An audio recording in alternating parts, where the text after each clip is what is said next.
Charles, we've got a professional goof for president, and we're going to be talking about Mr. Magoof today. How are you, Charles? I'm great, Jason. Are you sure that isn't a typo? It shouldn't be Mr. Magoon? Mr. Magoof. Now, I hope everything is okay because something actually just changed here. Let me just get this adjusted. So, Charles, I know people are always eager to hear what is going on in New York City. I will be back there very soon, and we will be back on our usual walks and talks. But what do we want to get into today?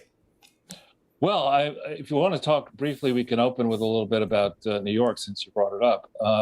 The condition is getting ever more dire here. Now this outgoing idiot mayor, along with, I think, other New York state politicians, wants to encourage the creation of zones around the city where drug addicts can shoot up their drugs. And I mean, this is just what I'm seeing, and I'm no social science expert, and I'm certainly not a governance expert, but what I've noticed in the time that I've been back here from 2007, July forward, living primarily in this city, is just a straightforward expert ski slope downhill with a lot of moguls you don't want to ski on heading into a swamp. I mean, so these idiots, I mean, they put in these link stations, which are meant to be places where if you're, I guess, homeless or traveling and you need to recharge a laptop or an electronic device, you can go do that outside. And so what has happened is, in where I live, in the various places where there are link stations, become at night and through the early morning gatherings for homeless people to congregate. I've walked down there and watched people, not shooting up, but high, and then deciding that it's too much of a hassle to walk 2 blocks to a public bathroom. So they just take a leak right on the side of these apartment buildings. They could change the name of it to Leak NYC. Exactly. So no one has thought that through terribly carefully. Then the decision to allow a rogue, really a fake charity, a charity in name only, Black Lives Matter, to, in this city and other cities, to start terrorizing anybody who wants and expects law and order for the taxes that we all pay directly and indirectly. In response to that, you've had police become more wary of interacting with the public. And frankly, for less than felony crimes, they seem to be uninterested in getting involved. I'm talking about violent felony crimes, in dealing with kind of the garden variety menace to daily life, which brought New York City into the mess that it was before Giuliani and others cleaned it up decades ago. And back from that experience, Giuliani long says, and others after him, that the key to bringing crime down in a city is not to do what that bartending idiot who should go back to bartending and the Suicide Squad want to do, and that is to defund the police and stop enforcing minor crimes. No, you start with the simplest and easiest to enforce crime: littering, lifestyle crimes, skateboarding in the park.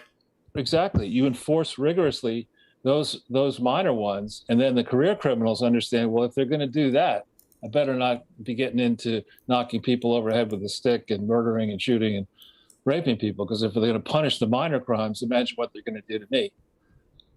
Yeah, the broken windows theory. So we have the opposite of that. We have the burn it down theory. And we're seeing, when you talk about home sales and property sales and stuff like that, New York City back in, I think it was 1975 or thereabouts, that was the last deep low point, 75, 76, 77. And I'm aware of, I think it was either a 12 or 20 room apartment on East End Avenue near Gracie Mansion that sold for $1 in that time frame. Yeah, it sold for $1 because its maintenance was so high. And so you get to a point where if you're a high income person and you're stuck here in the city because your job is inside the city, paying you all this money so you can't flee, and suddenly your tax rates go all in from, let's say, 35% to say 70%. Suddenly, your after-tax cash flow plummets. who knows what your loans may be and your continuing expenses may be, your need to pay for childcare and education and other things. And you just say, my God, I've got to cut my losses. I'll sell it all at any cost.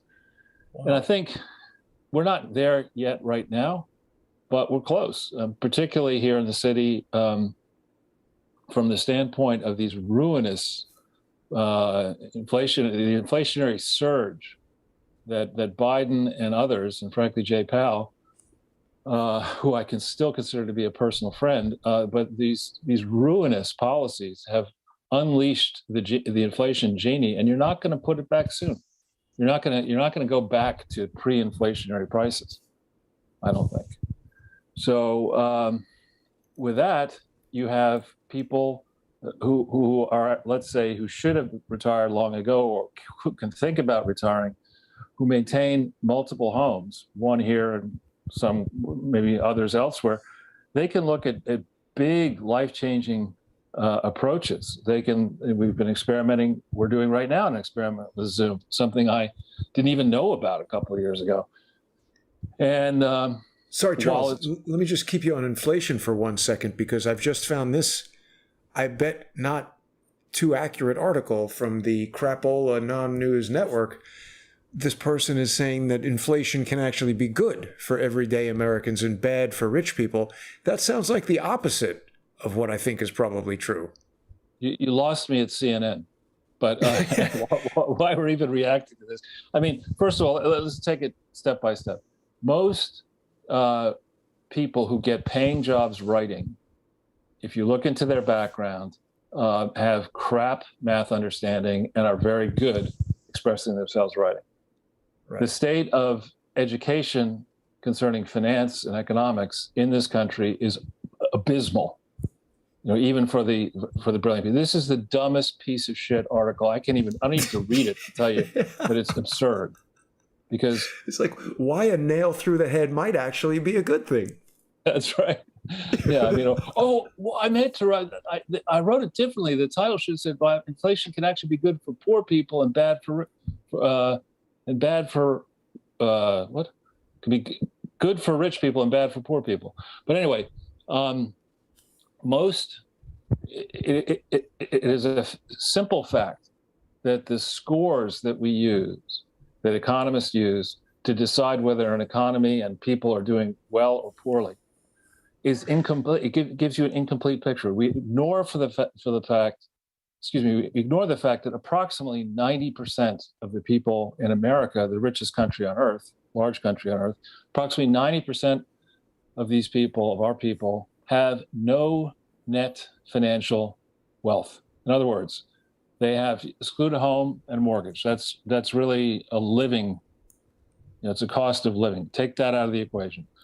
Then look at everything else. What are your all other debts and what are all your financial assets? 90% of Americans have no net positive financial wealth, right? So these are, and many of those have no savings. I mean, to say, I had heard the figure a number of years ago was that I believe it was 90% of Americans have less than $400 in available cash. That's the figure I'd heard. So I think that's right. So if you're talking, when we think about problem solving, and business is not a science and it's certainly not an exact pursuit, but we all know about the 80-20 rule, that 20% of the factors in any under consideration typically account for 80% of the answer. So you come up with a number of factors you want to think about, identify 20% of them that you think are really important, get those right.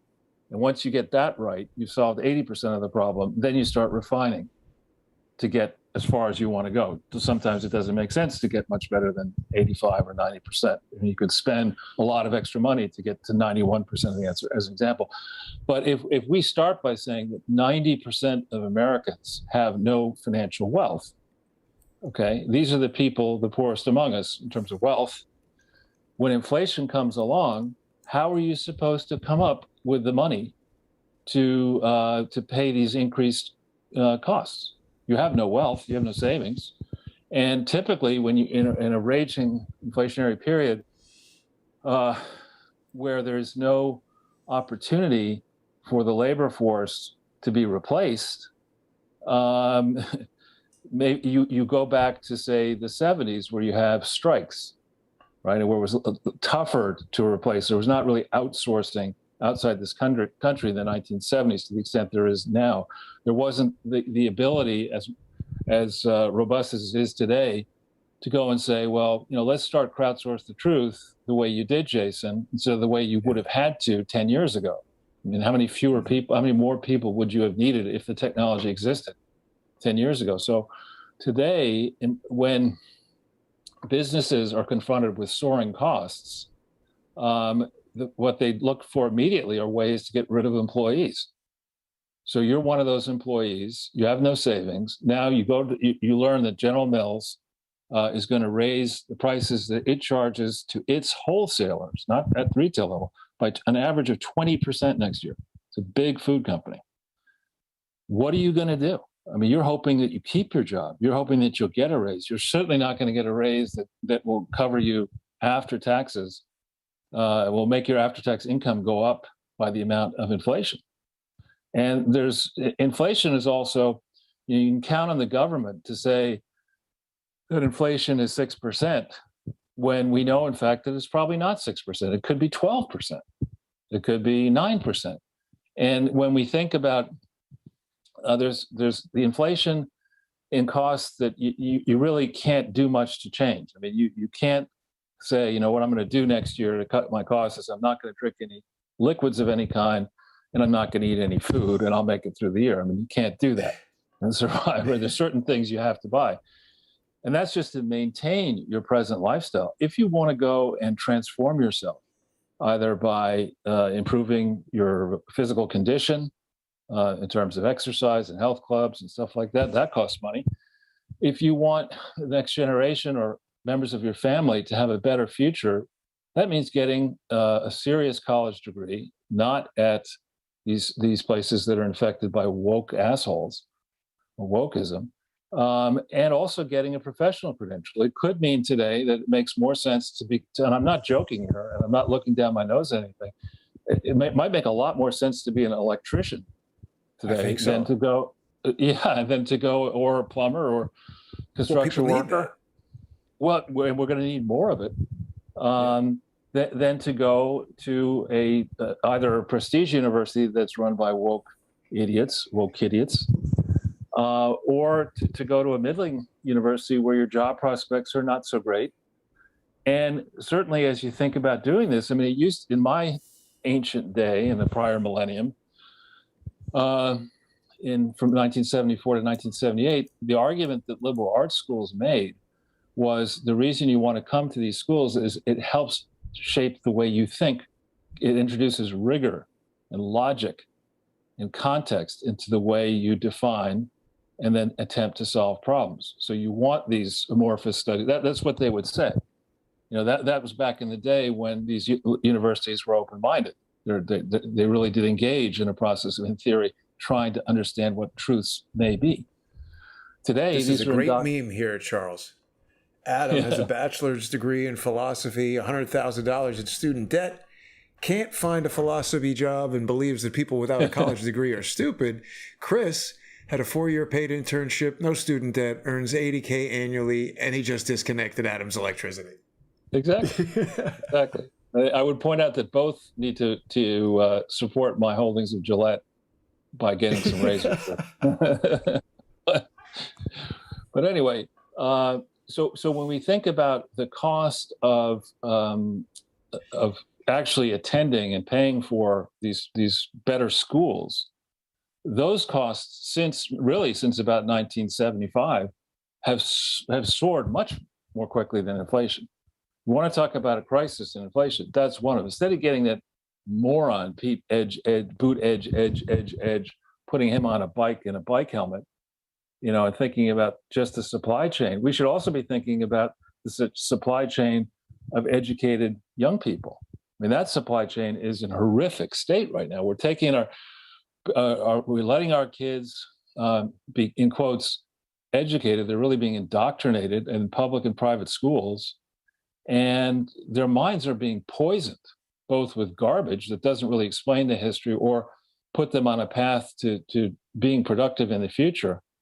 And what's worst about all of it is its intolerance. Instead of being told that, as my parents told me when I went off to various places, they would say, listen, you're not the dumbest kid and you're not going to be the smartest kid.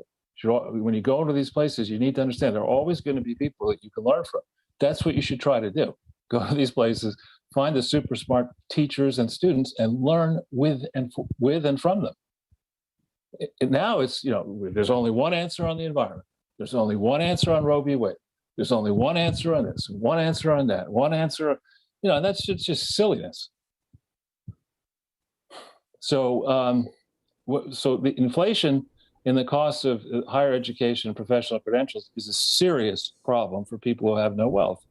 It's the kind of problem that often triggers civil wars eventually. When inflation is?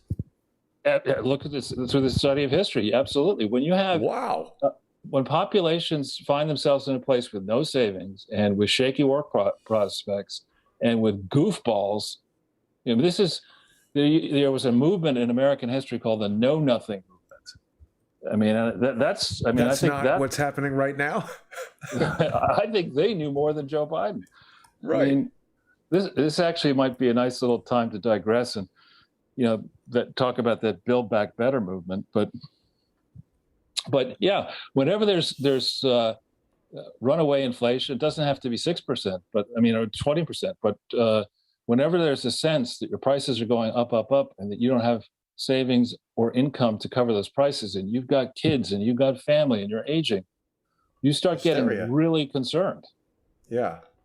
And you don't accept the kind of you don't accept the idea that we can have a resident who campaigned against a celebrity by not campaigning, by having all these rallies where nobody showed up, where uttered a bunch of mumbo jumbo about governing from the center and unifying the country, and who then and spent a lot of time watching his washer dryer tumble around when he wasn't chasing little Girl Scouts and brownies and eating ice cream and touching little kids.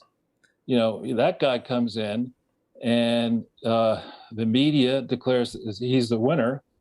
He becomes barely resident. He spends too much time at one or more of his various mansions, which no one understands how he finances.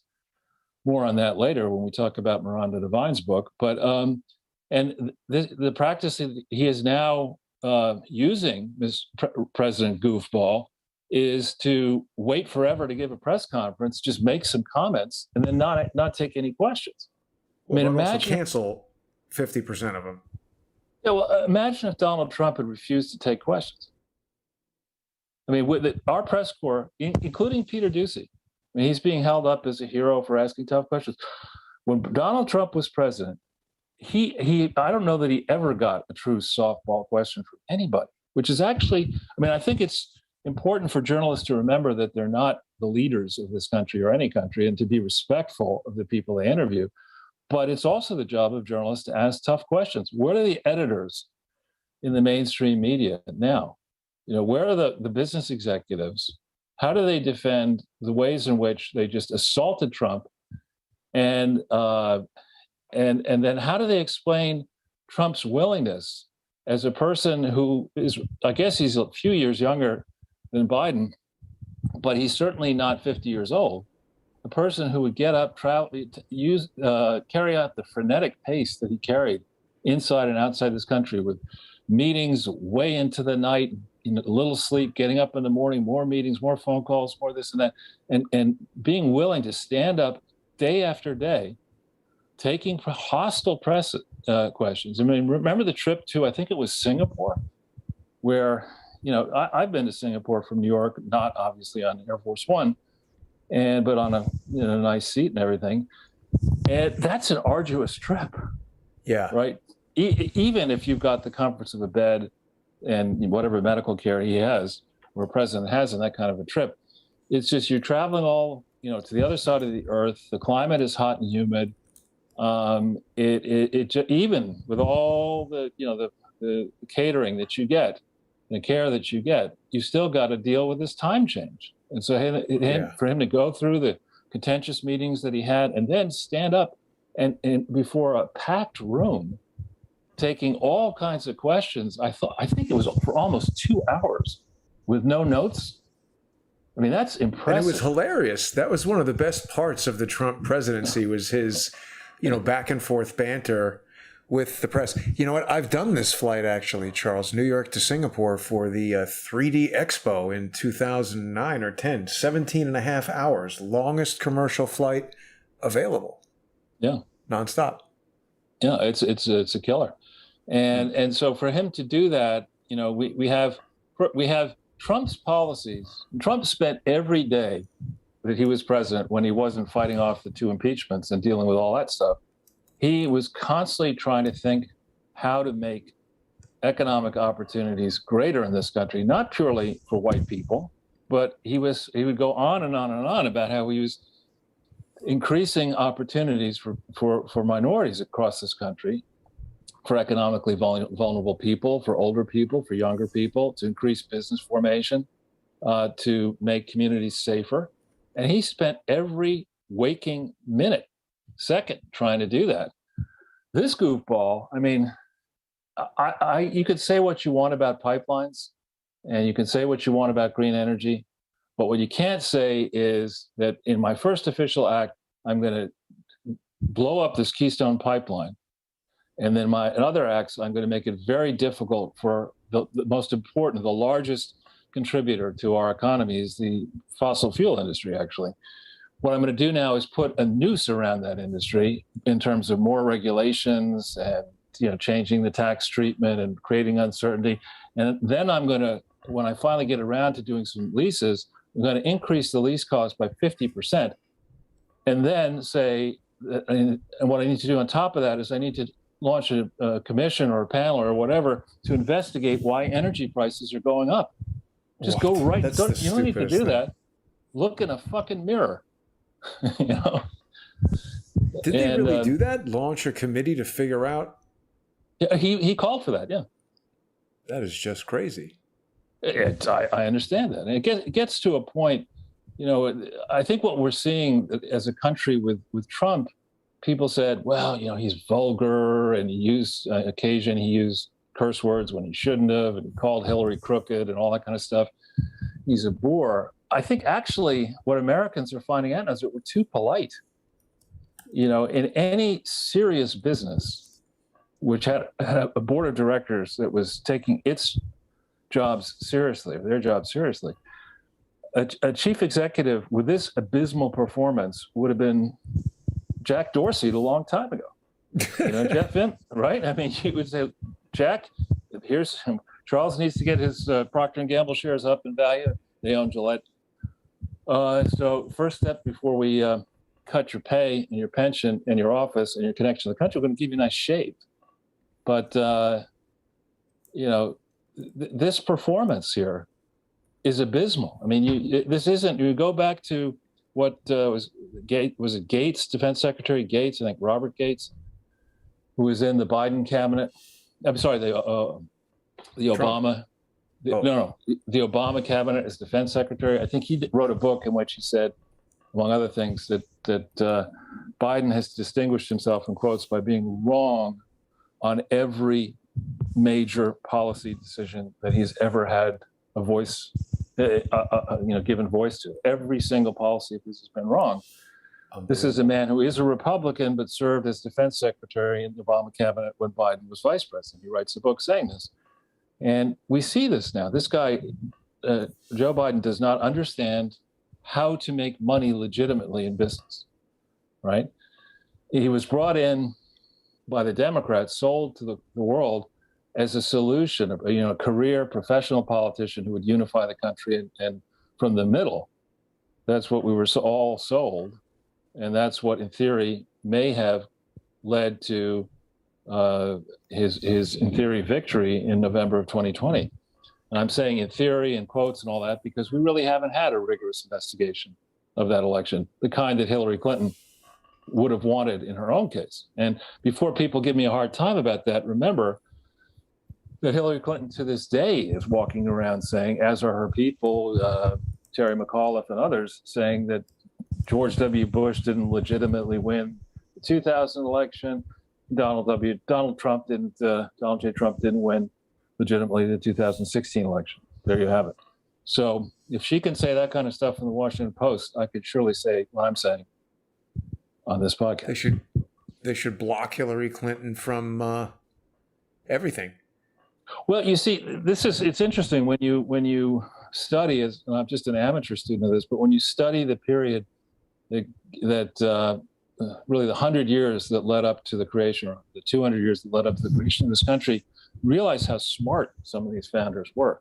What the founders would have said is, you want to take an ignorant leghorn, foghorn blowhard like Hillary Clinton, give her as much airtime as she wants to spew this garbage, but make sure that other people get equal airtime to point out, as we try to do, how idiotic her comments are. That's what that used to be a rule by the FCC that they eliminated. Right. I think, but it also makes sense. I mean, if you take the view, which I think is a very dangerous view to take, that we are on the point of the spear of science. No other prior civilization has ever gotten as far as we have in certain ways of thinking, and therefore we don't need to go back to history and study history and learn from history because we know everything. We're omniscient. We're omnipotent. When you start thinking like that as a mere mortal, you know that your civilization is on the road to disaster. And that's why it was in part what motivated me to come out of the woods in 2007 and start talking about GE and then politics and domestic and international, and then with you, the Clinton Foundation. I mean, I was quite happy to toil away or not even to retire away in obscurity, studying what I wanted to study, not interacting with other people, particularly in public.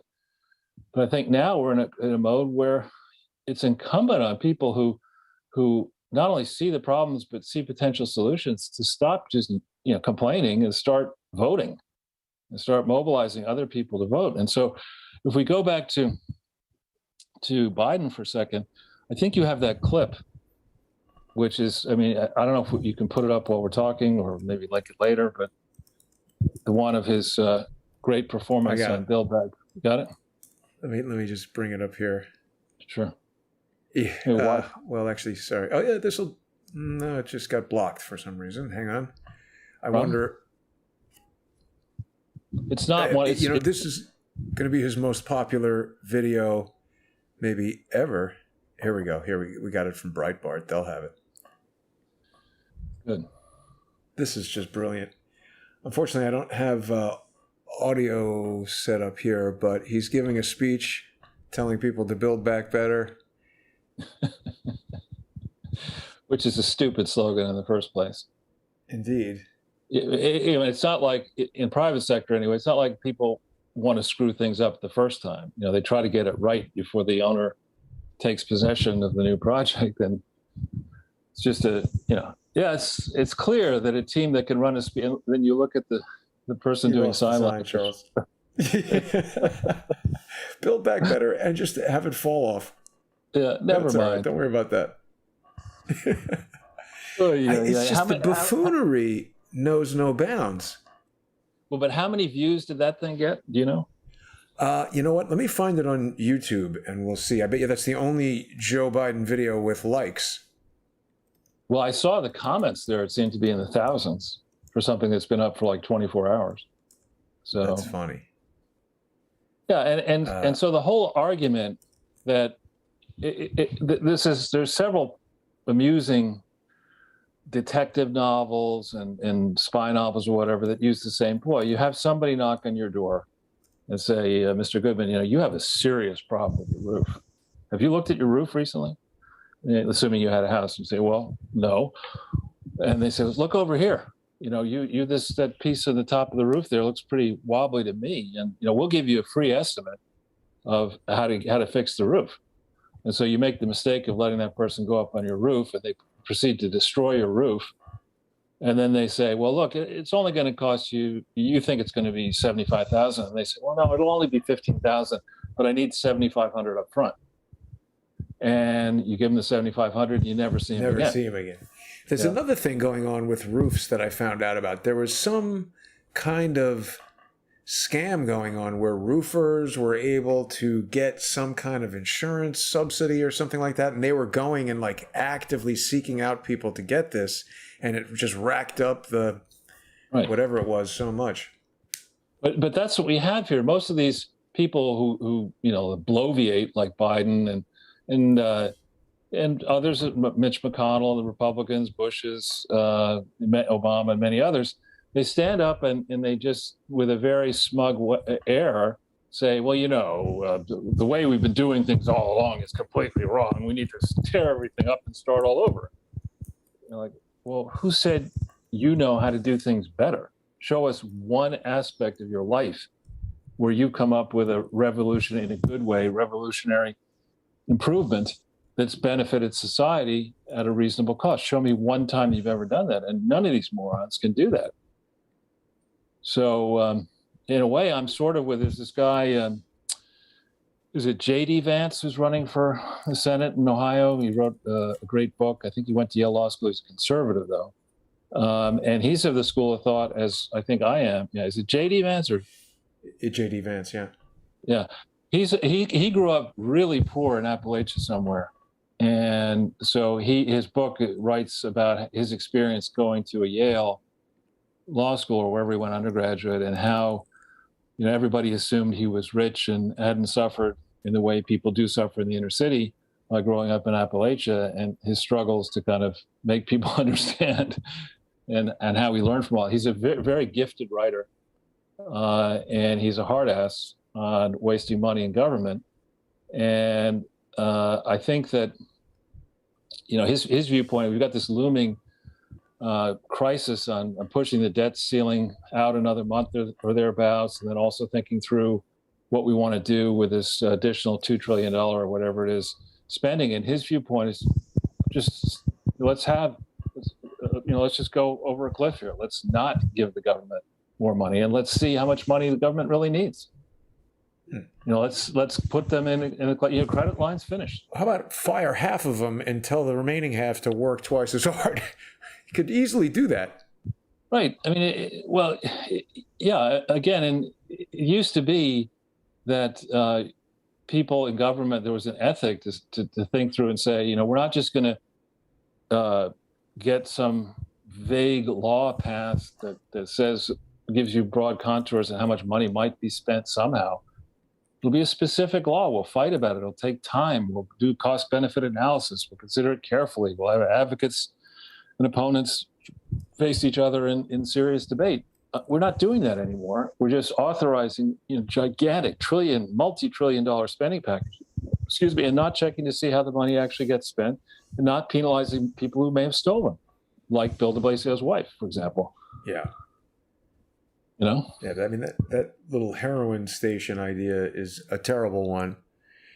Yeah. Charles, a lot of people are annoyed with me that I'm not covering the Ghislaine Maxwell trial there in New York City. I don't mean to move off of your point if you still have more to talk about that. But, I am not convinced that anything of substance is going to happen with the Ghislaine Maxwell trial. And in my opinion, so far, everything that's been happening, I mean, it's amazing how much Trump has been mentioned. The pilot said that Trump flew on the plane. I believe Trump has previously denied that. And although, witness testimony is evidence, it's not unimpeachable evidence. I'd love to see a photograph of him on the plane as evidence, if that's the allegation, or a video, or his own admission that he did that. I mean, this pilot, we don't know this guy. He worked for Jeffrey Epstein, and he's talking about how there were all kinds of things going on there. I don't know. This seems like theater, Rand Paul. I don't see it necessarily that way, although I certainly would have done it differently. I wouldn't have had Maureen Comey part of the team, and there are many things I wouldn't have done. Right. But it seems to me that you have two broad periods that you can talk about. You have the period prior to the date at which that letter went to the judge seeking sentencing leniency. Right. July 2007. The period before that, and the period before whatever agreement was signed, ultimately negotiated, that led to his house arrest and not real detention. So it's somewhere in 7, 8 in that time frame and earlier. And then you have the period after he gets out of prison. The period, maybe 3 periods: the period while he's under house arrest, and then the period afterwards. If this were a trial that were just focused on the period afterwards, I would say that that's a path that could lead to actually not much happening. But this is a trial that is opened in a period starting around 2002. And that's a dangerous, dangerous period for Bill Clinton and for Jeffrey Epstein. Because you see that where you are right there, you see that Epstein was part of the group that conceived the Clinton Global Initiative. Well, there is no such thing as the Clinton Global Initiative. There never was. There isn't now. There is no charity called the Clinton Global Initiative. So they're focused on this. Who cares if he did found it? It doesn't absolve him from raping people. Well, see, I think what people try to do, there was a similar letter put in for Rajat Gupta, and what these memoranda try to do, try to get eminent people to say, well, yes, this man has made a horrible mistake for which he's apologized and repented, and he's agreed to pay penalties, and he'll serve time. But please also consider, as you weigh the sentence, his many contributions to society. And this is one of them. And they did the same thing with Rajat Gupta, the same sort of argument. And in this case, the Clinton Global Initiative was a grifter exchange fund. I mean, it was certainly not a charity. It was not structured properly. It was not registered properly. They did not report properly. There's billions of dollars in enormous private gain created through this operation.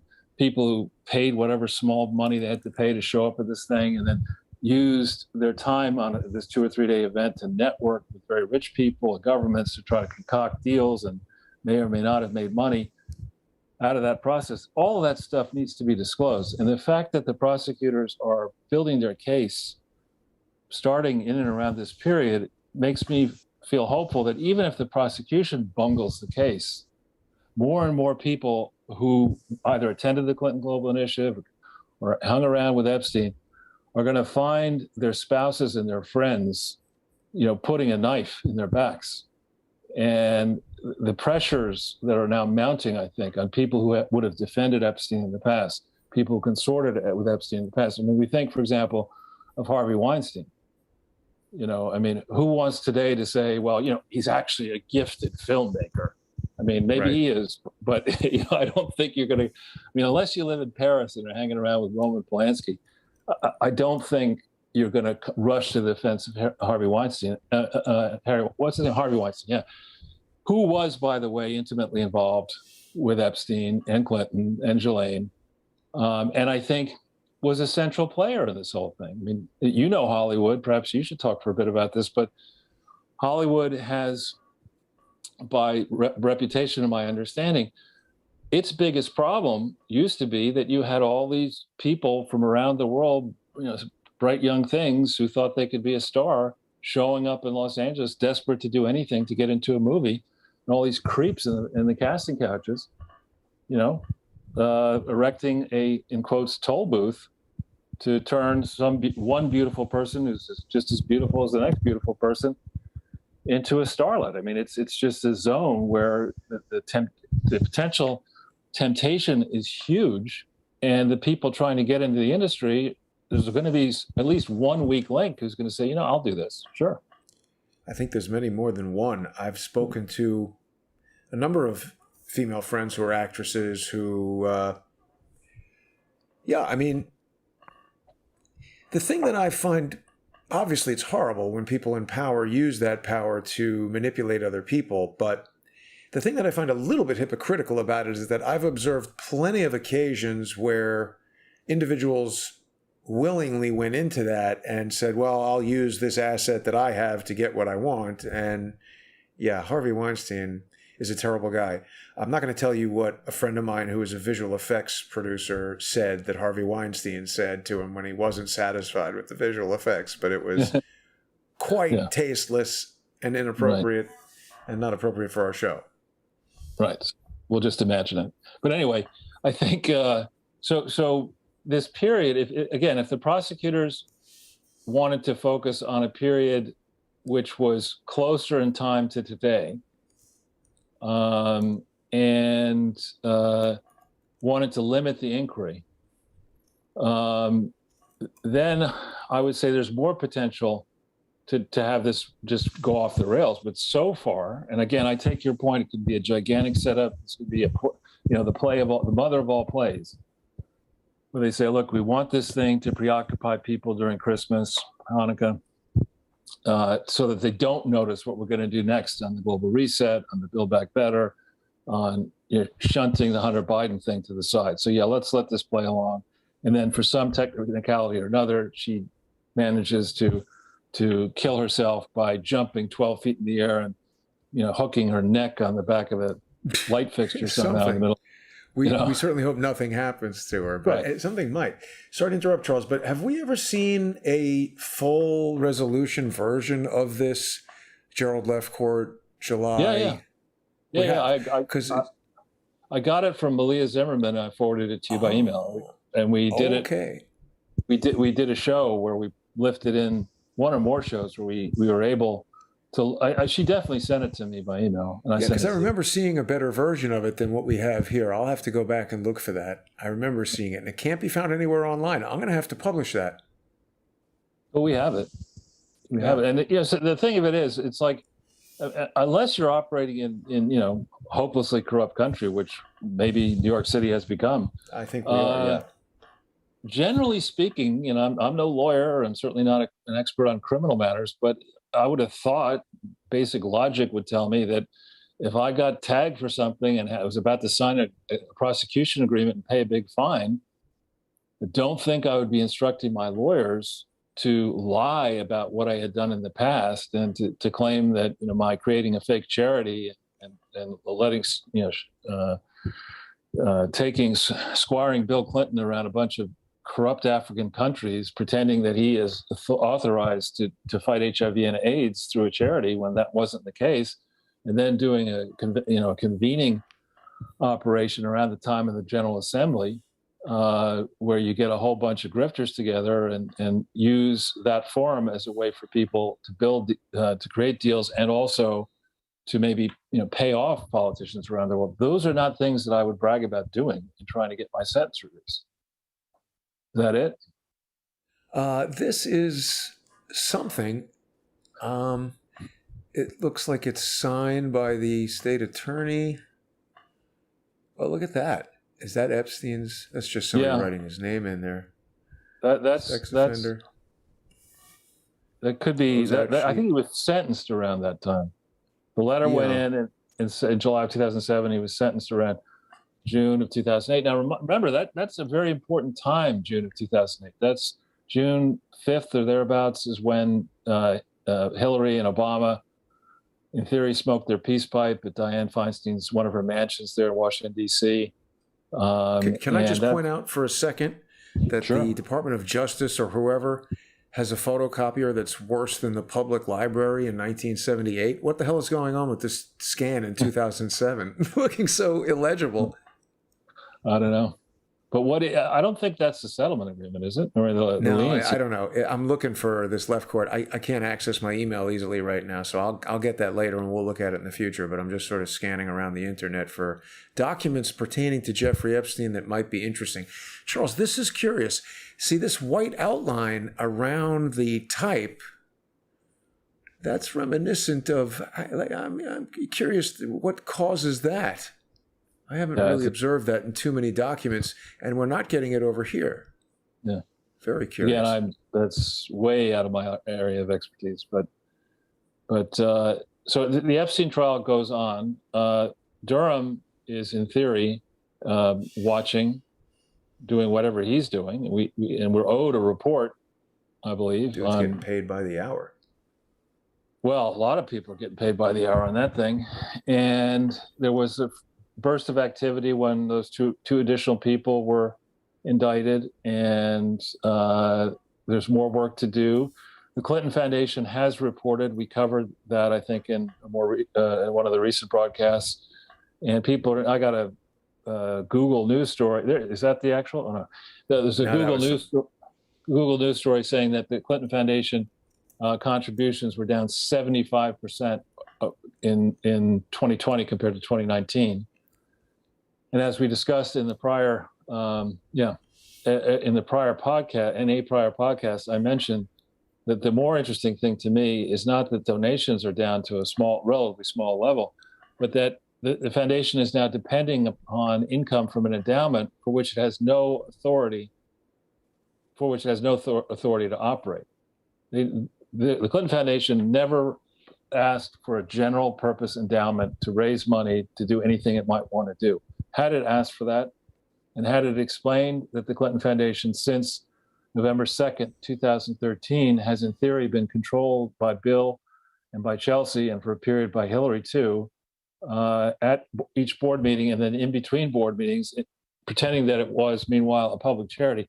Had they actually said that that's what they were going to do, even under Bill Clinton as president, they probably wouldn't have been able to get approved, because you can't operate a public charity under the control of one bloodline.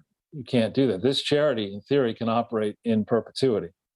And so you absolutely cannot do this. And any serious inquiry by the IRS into the records here, particularly after March of 2015, when I and others started pounding the table about the Clinton Foundation, any serious inquiry would shut this baby down and would intersect nicely with the work that the Southern District of New York, I believe, should be doing, not simply on Epstein's work with Clinton, but on he has a number of different charities that are all Epstein did. Yeah, and so does Ghislaine Maxwell. One we've talked about in the past, the Terramar Foundation, is one that Ghislaine. It's one of these things that sounds good on paper, but in practice it's a piece of garbage. We have the Terramar project that there's a lot of refuse in the sea, particularly plastic bottles, washes up on beaches. And what we want to do is clean all that stuff up. And but this, I guess there's also one in the UK. So it's like the Clinton Foundation that has one foundation in the US, one foundation in the UK, other foundations around the world. No one's checking. Sorry, Charles, is it at all weird that her father drowned in the ocean and now she has the Terramar project? It's a bit. Well, I mean, you're saying as opposed to drowning in a swimming pool? I mean, I'm just saying from a psychological standpoint, that's kind of, I don't know, something about that is stuck in my head. Yeah. I suppose it's a little weird, but it's just, the point is that these are serial abusers, not just of children, not just of humanity, but of the world of charity. And I'm loving the way the people they're getting to speak up for Ghislaine. Boris Johnson's sister, the current prime minister of the UK, and part of this reality play that we're going through, this fake reality play, is one in which Americans are inclined to believe that the UK is fundamentally an ally. And I would argue that really from about, you can go further back in time. The UK is not really an ally. And in particular, I would say certainly in the 15-16 period was doing its level best, at least the people at the top of the food chain, politically and in the intelligence services, were doing their best to try to make sure that Hillary would be president, and also doing their best to resist Donald Trump's getting to the truth of what was going on with Assange and others with regard to the 2015-16 election cycle. And going back to Durham for a second, if Durham was in fact tasked with understanding why our security services took taxpayer money to attack one political candidate and promote another political candidate in the 15-16 cycle, and then after Trump won, did their level best to savage the Trump presidency, I think to understand why, you have to at least answer the question, what does Julian Assange know? What did he know then, and what does he know now about Hillary Clinton? Why did he say in 2016 that he has evidence. One sec, sorry. Sure, no problem. Interesting to note that the Washington Post has an opinion piece saying that even if the Steele dossier is discredited, there's plenty of evidence of Trump's Russian collusion. And that's Max Boot saying that. I don't know that that's true, though. Max Boot is dumber than a piece of garbage. I mean, he's really stupid. He's a never Trumper. Nothing will ever satisfy him. If Trump turned and gave Max Boot $1 trillion and a lifetime get-out-of-jail-free card, cured cancer, cured heart disease, cured COVID, all the above, Max Boot would still be critical. I mean, this guy is a moron, a dangerous moron. And the Post shouldn't publish this kind of garbage without giving somebody like me or you the opportunity to rebut it. Yeah, they love doing that, though. Right. But going back to what I said before I got that spam call, I'm sorry about that. No, the Julian Assange was quoted in an interview, a TV interview, I believe, by an Australian outfit, I want to say in June of 2016, saying, I have evidence that will put Hillary Clinton in prison. Okay? If John Durham wants to issue a report, he better have a section that either says, we talked to Julian Assange and he was exaggerating. He doesn't have that evidence. What he showed us would not in 2016 June have put Hillary in a place where she was in jeopardy of going to prison, in which case Julian Assange is a bonehead. Or Durham would look at it and say, actually, he did. And then he should say, well, why did we resist looking into this? Why did we allow the UK to keep this guy in a dangerous prison? What's going on here? You know? Yeah, he's the one who went to prison. He should have said, I have evidence of Hillary Clinton that's going to put me in prison. Right. Yeah, this June 12th. And this is very timely because there's reports today of a D.C. appeals court verdict that has decided that any evidence concerning people who are investigated by Mueller but not charged by Mueller now has to be made public. What? And yeah, and will continue to not be public if the person who was investigated is, quote, not a public figure. So one of the people. What is that all about? Well, one of the people who was, I think it's an attempt to smear up the Trump family members, but one of the people who was briefly investigated was me. And it was precisely over this issue we just went through, where I went to the people at Fox and I said, get to London, meet with Assange. And that flew all around the Fox place, and eventually it leaked out of the Mueller place and it made it to me. And so I had to answer questions from all these different people, including 2 FBI agents, supposed FBI agents. So I have no problem, frankly, if any information that was on that exercise goes public, because I would then use my First Amendment rights to correct any misinformation that may come out and to expand upon it. What I was saying back then, that was in 2018 in December, I was saying, listen, if you want to understand why Trump poses a threat to people inside the FBI, the deep state, and to the Clintons and the Bushes, you've got to take a hard look not only at the Clinton Foundation, but you've got to look at the various Clinton Foundation investigations that the FBI claims it pursued, particularly one from 2001 to 2005. And you got to ask yourselves, why didn't the FBI prosecute mammoth, obvious bank frauds, money laundering, corruption? Why didn't they do that when George W. Bush was president? Yeah. You know, and that's exactly what I kept.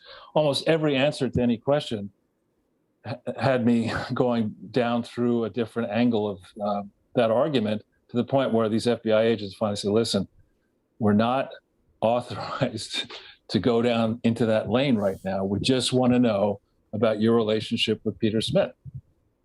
You know, and so we covered. Why did they ask Ben Wittes that question, or Matt Tate, or Shane Harris? Well, I think we're learning. I mean, particularly when we see this January 6th, it's not a select committee. It's a committee. It's a Planet of the Apes. It's a defect committee. With a Planet of the Dopes with who's that guy? Schiff. Dr. Shifty Schiff. Zayas? Oh. Yeah, with Schiff. I mean, the thing is the mendaciousness. I mean, the mendacity of Schiff, who has a very high level security clearance, and she shouldn't have, who sat in the same meetings with Jim Jordan and others, and who knew all through the whole exercise that there was no valid predicate to go after Trump, that the Mueller investigation was a farce, that the Steele dossier was bogus. They knew all that. And yet they tortured the country. They still torture the country, that drivel from Max Boot and others. And the problem with that is if what you're trying to do, if you know you're never going to convince the educated, and that's not what you're trying to do, but instead you're going to incite the hotheads, people who are prone to violence, then you create and magnify a lie that is partially true, but mostly false. And you sell it, and you get it to a place where the Washington Post is putting that Bootian argument out there, which, is just wrong. That's not the way the system of justice is supposed to work in the United States of America. You are supposed to identify a crime, an actual crime, and then you're supposed to decide, do we want to prosecute this crime? Do we think we could win a case against targets here? Yes or no, and you go through a rigorous process. You don't just say, well, I don't like Jason Goodman or I don't like Charles Ortel. It's his turn to be put through the meat grinder. That is not the way the system is supposed to work. And to the extent people are abusing the system to do that, like, as I suspect the Clintons and the Obamas and the Bushes have done for quite a while, then it's incumbent upon people like Durham, and if he won't do it, others who may have to come forward after a 2022 or 2024 election or both. We can't let this stand, because this is an odious precedent. People are looking at this, rubbing their hands with glee and saying, Jesus, look what we did here. And there's no payback. It's kind of like the argument people on the left use, and I support actually from the right, that with regard to the financial crisis of 2007 and 2009, nobody has really paid a serious personal price for that yet. Right. And so we're to believe that when banks get in trouble, people with no financial wealth, 90% of the country, are supposed to bail the rich out. But when 90% of the people get in trouble, there shouldn't be any help for them. I mean, I would argue that in both cases, we shouldn't be in a place where we need to bail out 90% of a country, right? If we're in that place, then the system is badly screwed up. And we certainly should not be in a place where people who don't really think deeply enough about the problems they're creating for themselves and for society, at the same time, find themselves, as Jamie Dimon now is, worth over $1 billion. And all these banks are supported in various ways by the government.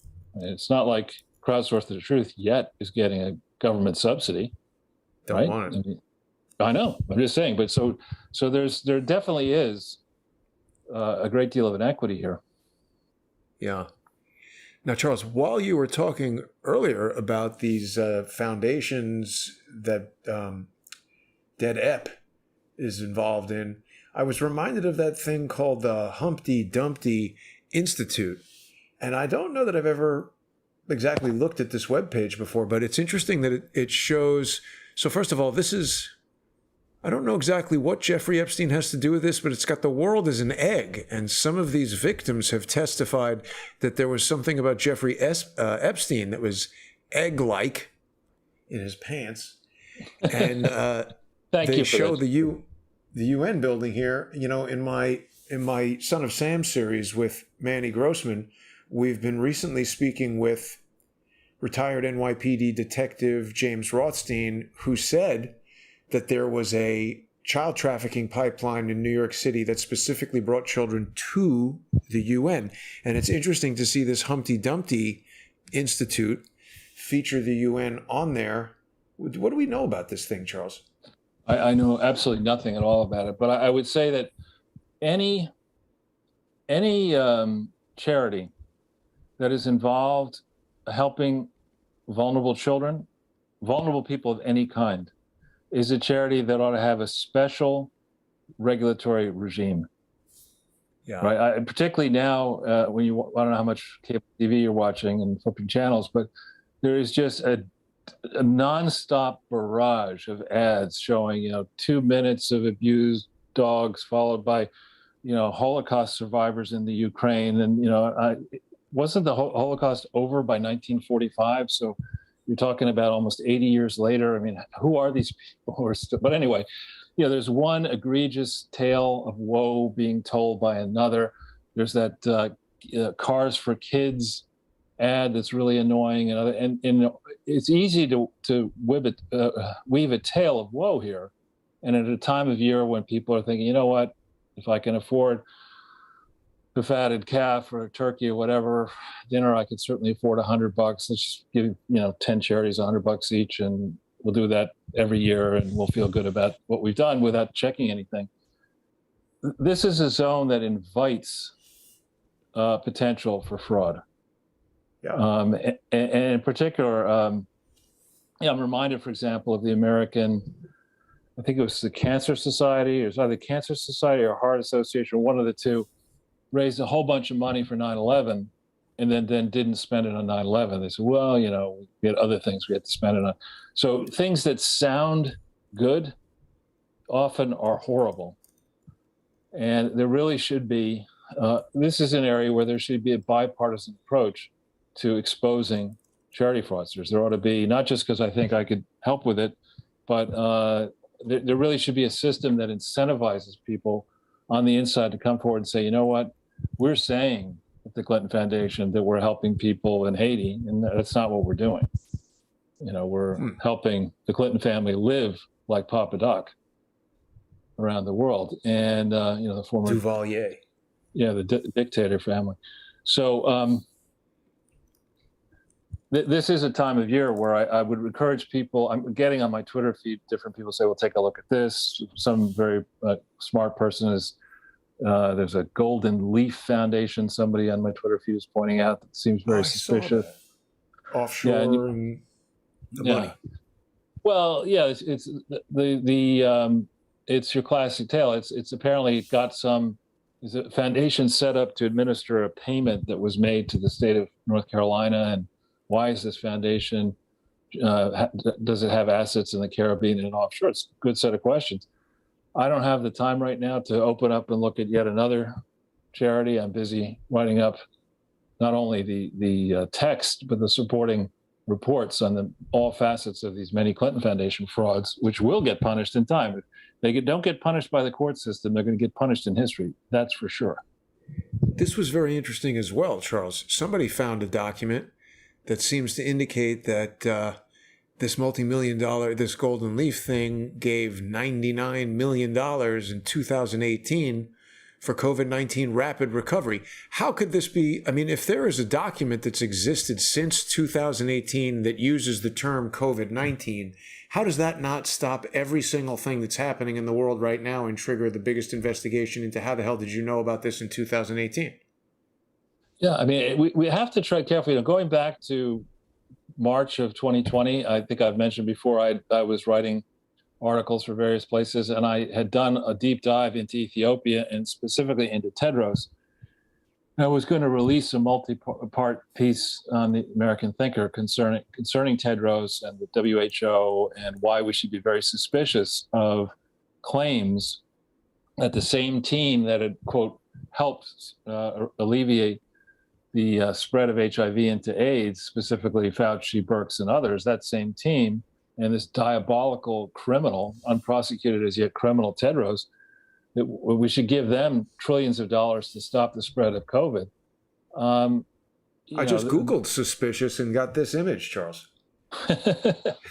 What are you talking about, Charles? I'm not suspicious.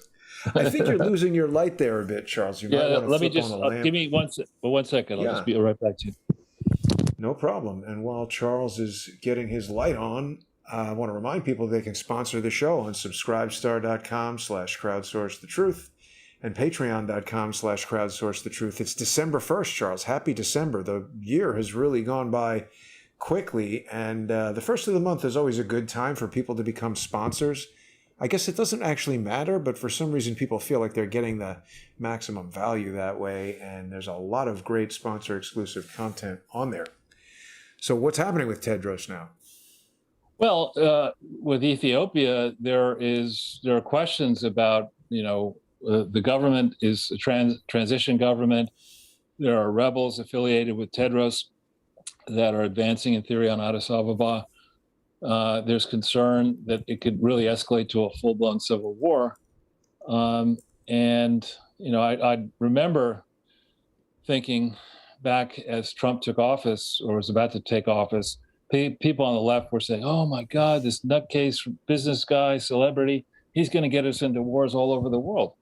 The opposite. I mean, with the exception of the Syrian desert strike, when G was down at Mar-a-Lago and he said, "Excuse me, G, I got to do something." Oh, yeah. Right. And they're now going back and investigating, by the way, that strike. I thought it was very suspicious at the time. You mean investigating the gas thing? Because it didn't seem like it was what they told us?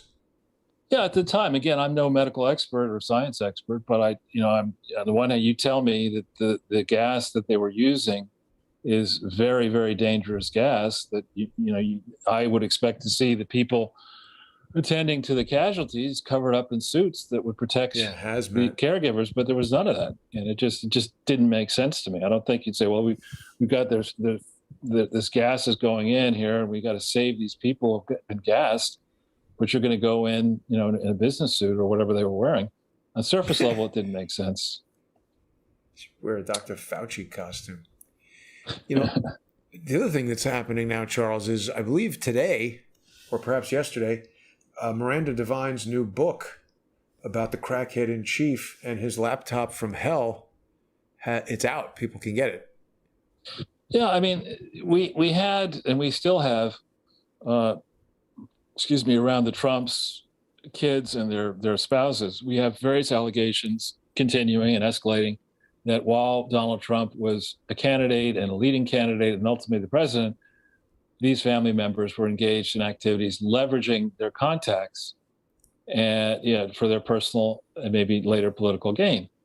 And so they're trying all these supposedly objective, in quotes, journalists on MSNBC and CNN and elsewhere, going down and looking at that. Now, to be fair to them, Peter Schweizer has made a career investigating just that sort of thing. He's investigated the Bushes, he's investigated the Clintons, he's investigated the Obamas and Kamala Harris and many other people. And those are investigations that we're doing too and should be done. But and I'm sure it's going to be a compelling book. And I look forward to reading it. And who knows, maybe we'll have the chance to even talk to Miranda at length, which I'd love to do. But if we take a step back, thanks for putting the Clinton Foundation back up there. I'd stay on that for a second. Sorry. Here you have a team that, by their own admission, or by the admission of various Pulitzer Prize winning authors and other famous authors, monetized their government service, both as governor, when Bill was governor, when he was president, when Hillary was senator, when she was Secretary of State, all the while having this leaky foundation and initiative, and the suspicious people like Doug Ban and Chen and what was the other guy's Chen? What was Chen's first name? Dennis Cheng, right? Dennis Cheng, and for that matter, Chelsea Clinton, getting access to the super valuable information that you get when you're president, when you're Secretary of State, when you're a senator, or whatever. What you get are, when you're trying to get to very powerful people, unless they know you personally, they've known you for a long time, typically there's a handler, there's somebody in between that person and you, right? And that person could be somebody like Tina Flournoy, like a Dennis Chang, like a Doug Ban or whatever. And if they're honest, they will just understand that they're being paid, by, what's this, chief of staff to the CEO? Yeah, this is new. What is Compass? Is Compass, it's not the Compass, which particular Compass is that? I don't know. Real estate. Interesting.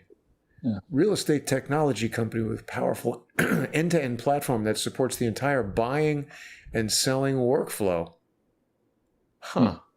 Founded in 2012 by Ori Alon and Robert Refkin.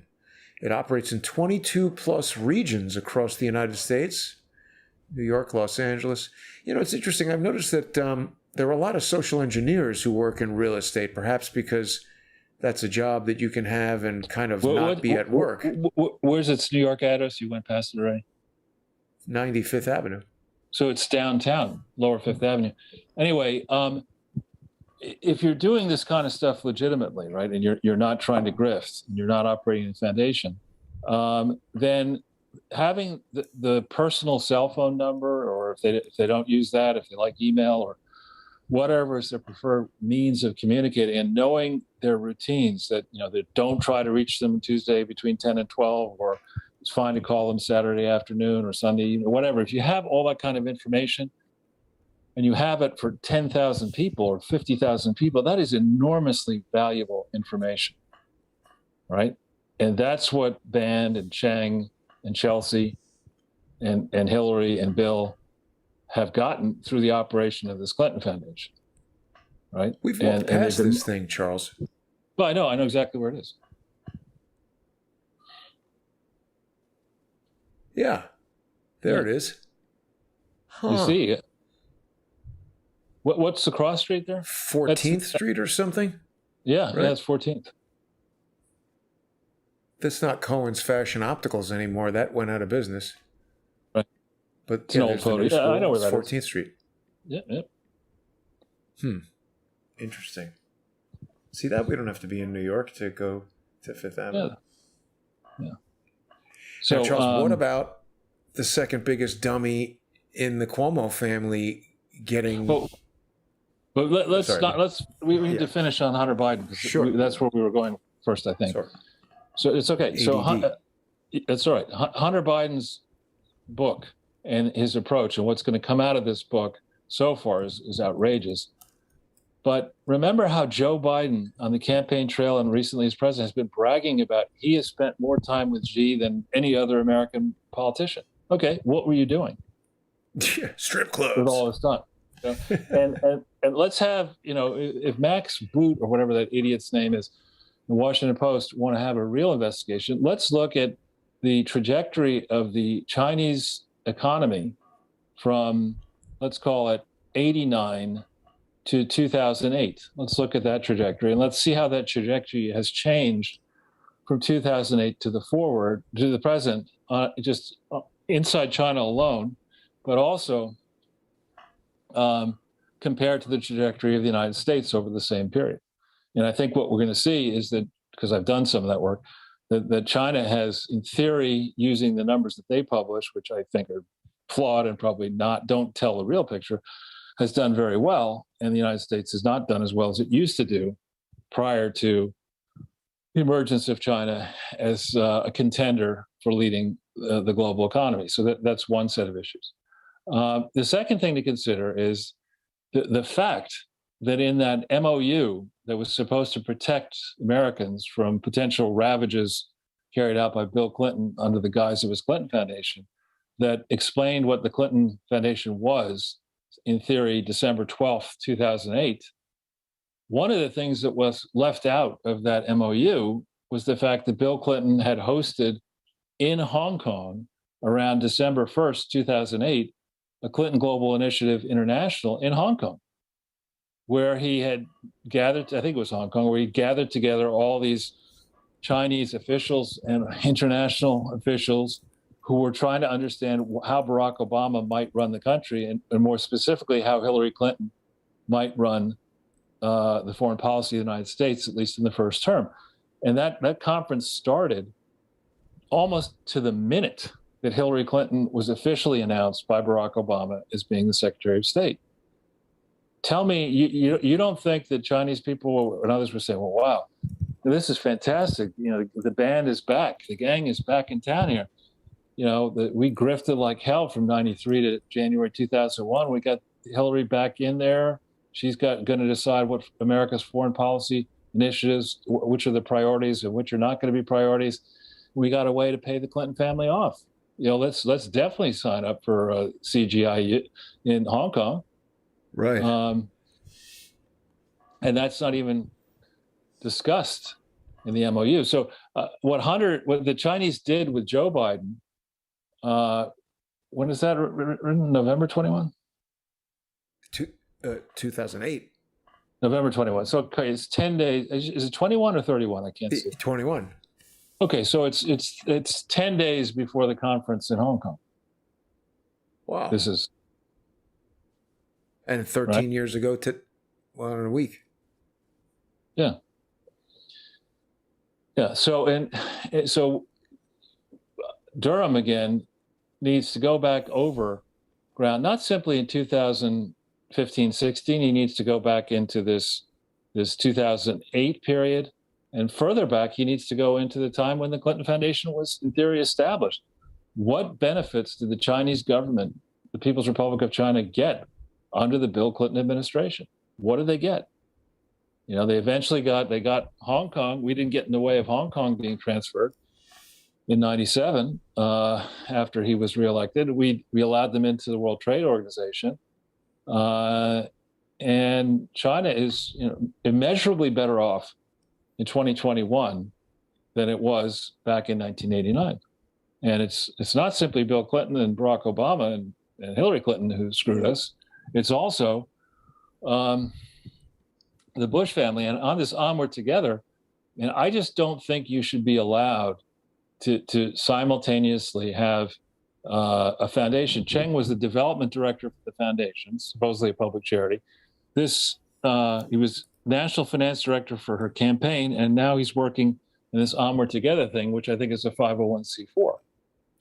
Well, and not only that, he was in the Department of State. Right. Which I think is the CIA. Yeah, deputy protocol officer. Deputy dog. Yeah, and actually more typically, as I understand the way government works, the person who has the real title, the Attorney General, doesn't really run the department. It's the Deputy Attorney General. And similarly, the person who is the Chief of Protocol, I think, is the person who makes sure that the tables are set properly and escorts the foreign dignitaries around the country and does the ceremonial work, while the deputy is the one who really makes sure the trains run on time and also gets access to all this confidential information. So who vetted this guy Cheng? Well, and also he went to the London School of Economics, so he's a Fabian socialist. Most likely. And he fits the profile. I mean, this grifter profile that we see across decades is you get them while they're young. You get them in their 20s. You get them once Swarthmore is a good school, a very good school. I remember I applied and got into Swarthmore, but I just didn't want to go to another small school, having been at Horace Mann. But you get these impressionable young people when they're college, when they've already shown that they're willing to play along to do well in college, when they get their Rhodes scholarships, when they get whatever it is, you hook them while they're young, you put them into positions of power greater than they should have, and they look the other way, to put it charitably, or they understand the grift from the get-go, as I would argue Doug Band did. I bet a lot of young people, Charles, would be sort of starstruck in a position like that. You're working for somebody so important, you get all excited, and you're not going to question what they say. Not trying to absolve this guy of doing that, but it's part of that baby step process. I mean, you get somebody when they're 18 as an intern, and Bill Clinton tells them to do something, they're going to do it. Call up my brother Roger and get me a big cake of Coke. Suitcase full of blow. Yeah. Is that legal, okay, President sir? Clinton. Yeah. Is that of course legal? it is. If the president asks for it, it's legal. Just look up Richard Nixon.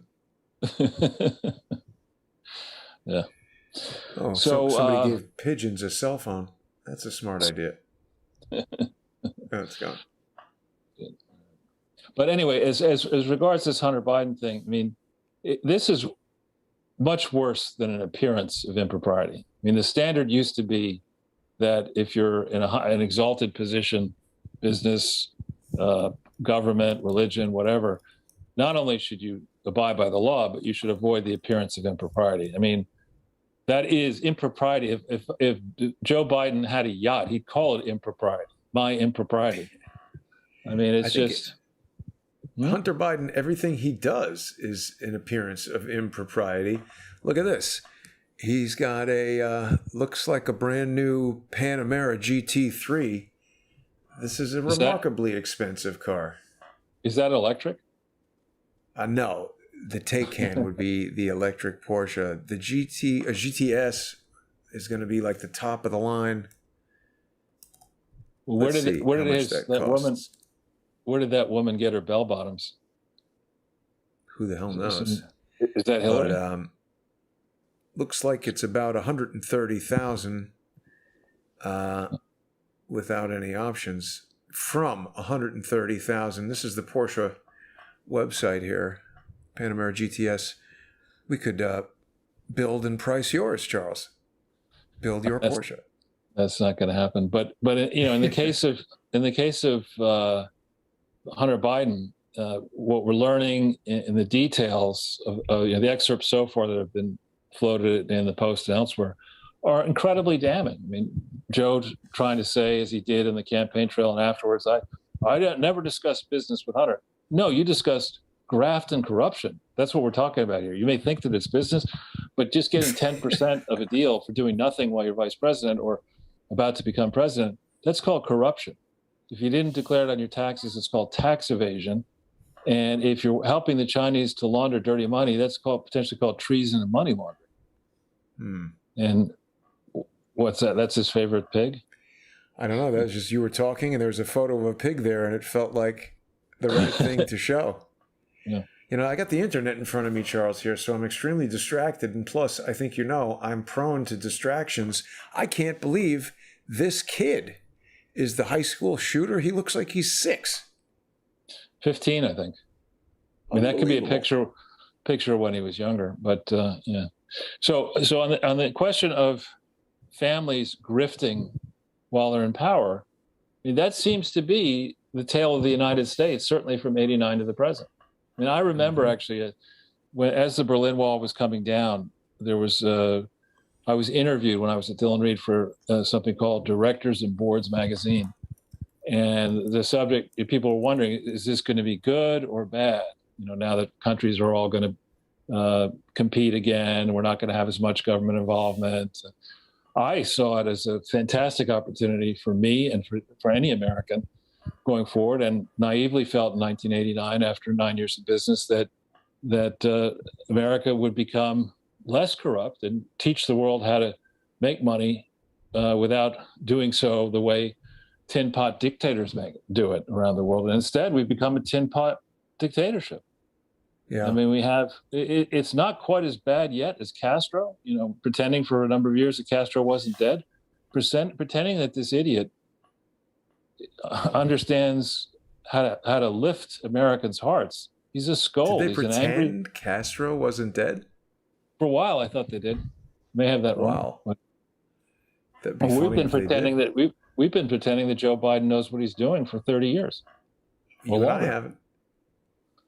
Yeah, I mean, the country is accepted who it. have. Yeah.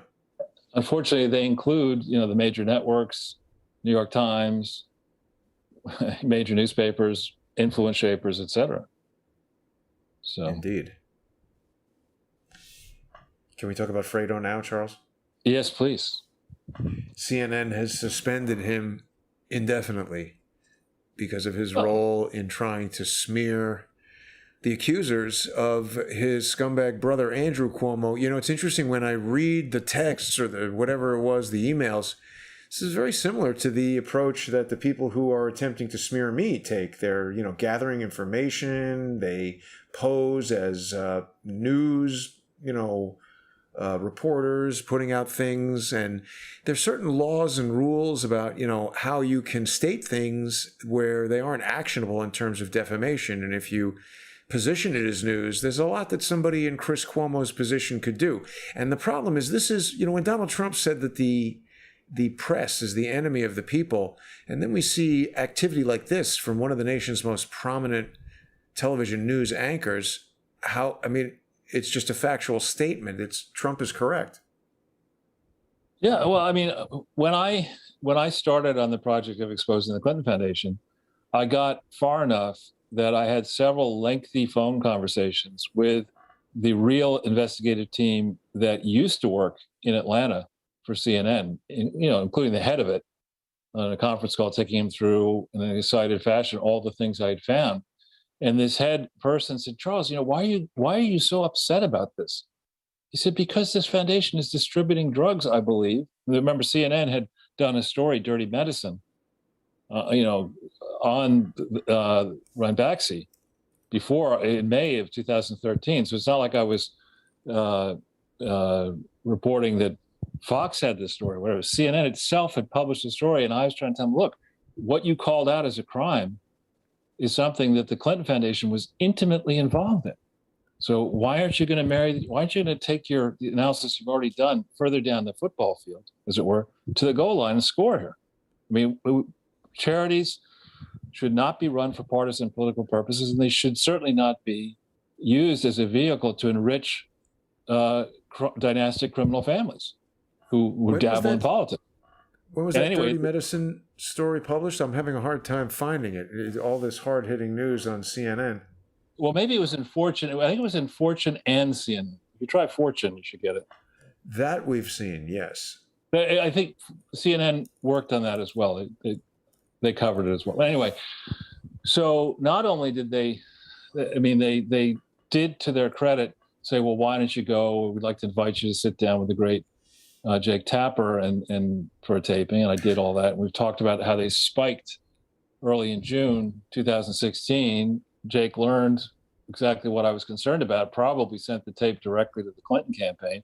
And of course, Jake and CNN never did anything about it because I don't think they're legitimate journalists. I mean, you lost me, frankly, on this section here when we just bring out CNN. I mean, CNN, I suppose you could create a website that it would fact check the mainstream news.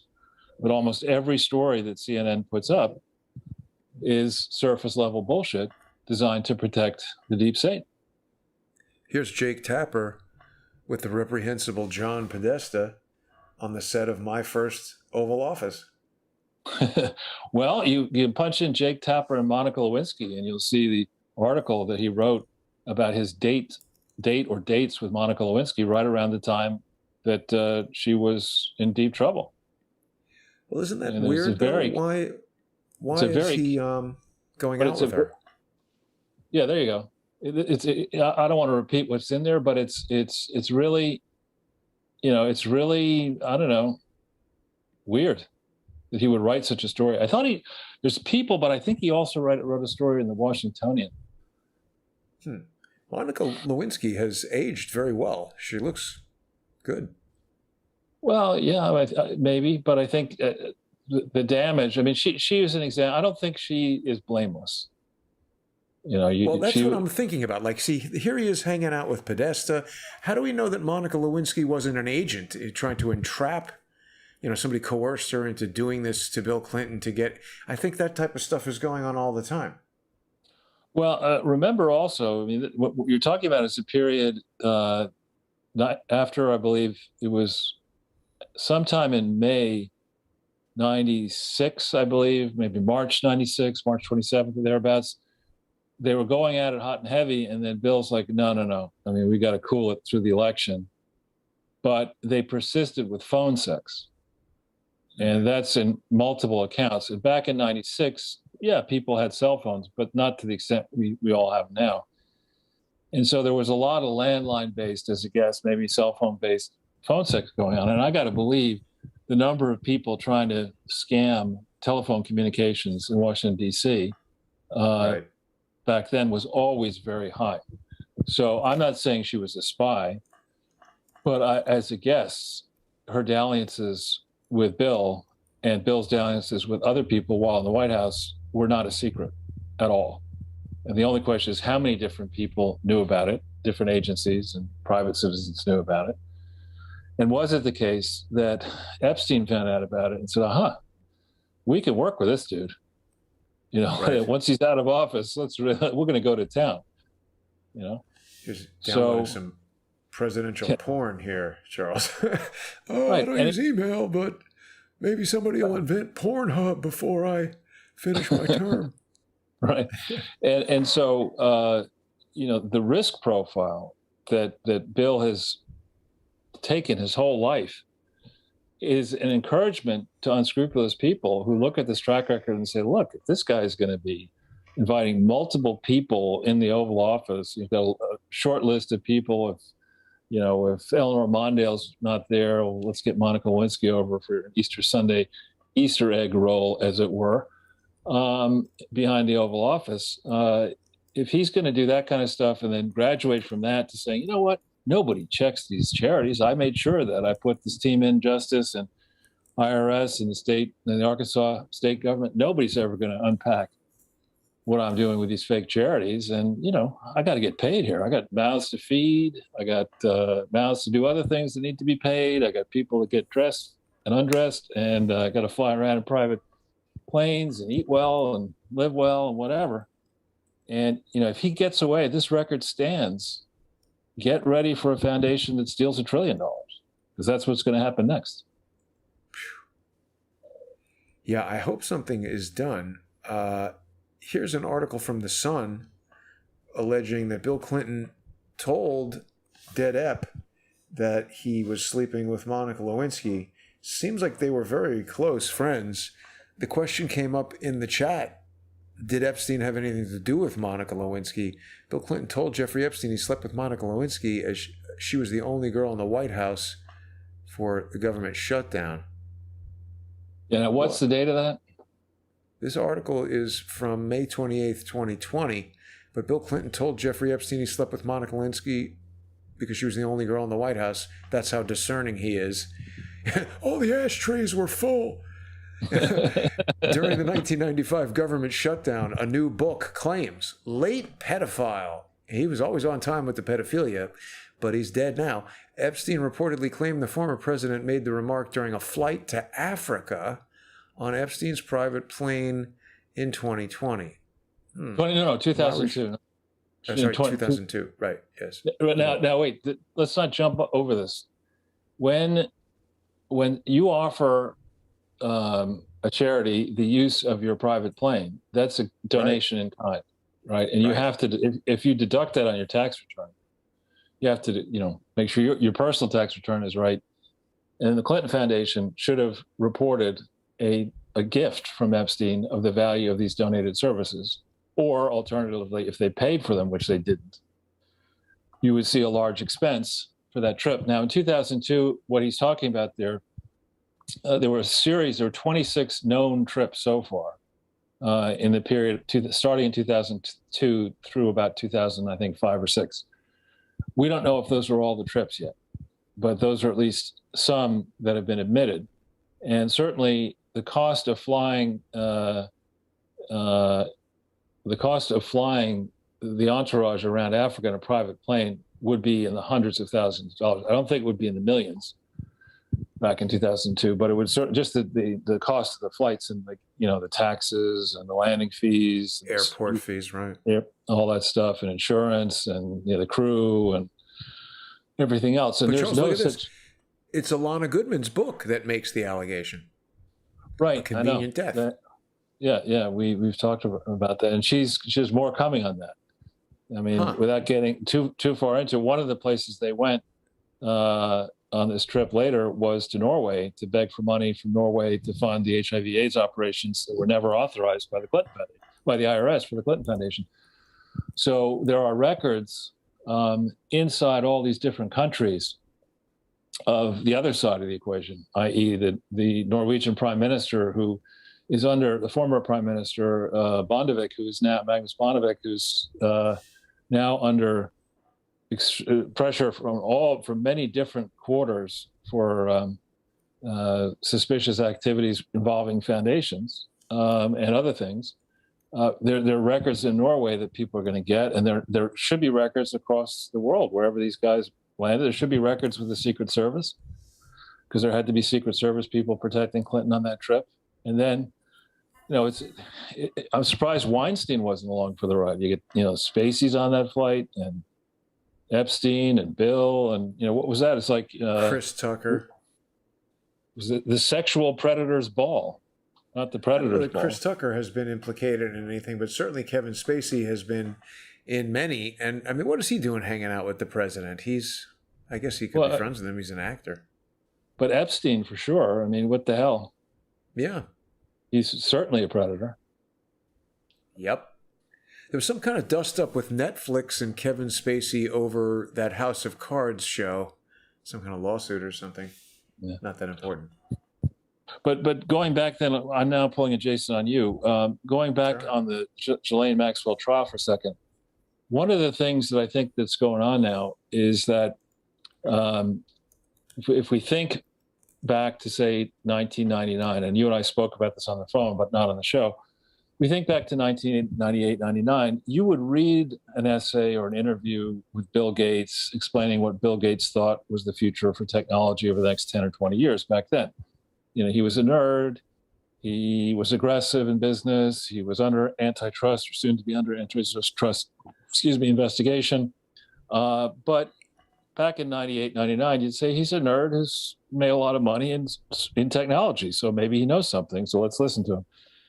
I think now in 2021, before we go through this trial, people look askance, as they should, at really all aspects of Bill Gates' life, and especially now his charity. There are multiple people are sending me in my Twitter feed and otherwise multiple new reports on, investigating the Gates Foundation. The various YouTube channels have started doing that. What is it really up to? Is it really doing good with all this money, or is this a scheme to let billionaires, instead of paying income taxes, create these special entities where they set the agenda for the world? They control maybe even the outcome of the world, and they're not subject to review by any outside party. So is that really what this is all about? How good is all this? And in the same way, I think people who remain married and are in their 50s, 60s and up, who have children and grandchildren, who may have made the mistake more than once of hanging around with Epstein, now because of this trial, are going to face increasingly tougher and tougher questions. I mean, nobody's going to say, once we get through this trial, if one of those Harvard, MIT professors who had to leave, who were involved with Epstein, who gave Epstein office space or wherever it was at MIT, however, those people are still married and have children, and elder daughter comes home and says, "Dad, what were you doing hanging around with Epstein?